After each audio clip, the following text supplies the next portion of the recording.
Avec beaucoup d'informations pour ce débat et donc beaucoup de choses à vérifier. Je vous ai fait une petite sélection. On va commencer par le député François de Rugy. Vous savez que la facture moyenne, c'est 2500 € pour le chauffage en France, mais il y a beaucoup de gens qui dépensent beaucoup plus. Et je dis faux, Fabienne, François de Rugy exagère si l'on en croit ce que nous dit le ministère de l'écologie. Les dépenses courantes d'énergie pour un ménage moyen en France, c'est pour 2015 un peu plus de 2850 €. Sauf que ce montant comprend l'énergie pour la maison et le carburant pour la voiture. En fait, en ce qui concerne le chauffage, la lumière, etc. Donc la maison, la facture moyenne, c'est 1681 €. On va rester sur l'énergie et l'écologie avec Vincent Payon. Regardez ce qui se passe en Allemagne.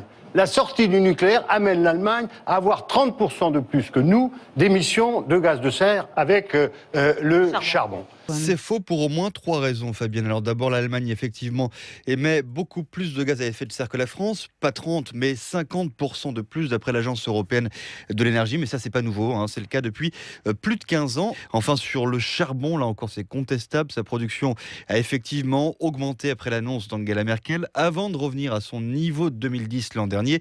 Mais surtout, ce sont les énergies renouvelables qui compensent la baisse du nucléaire en Allemagne.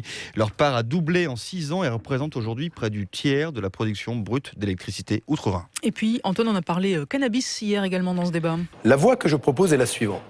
Elle s'inspire de ce qui s'est fait dans le Colorado comme au Portugal.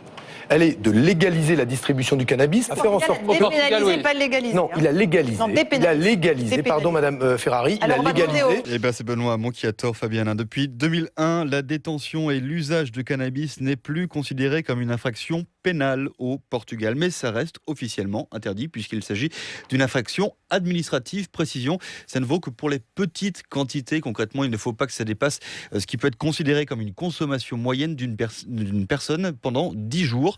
Antoine Krempf sur France Info pour le débrief du débat. Merci beaucoup.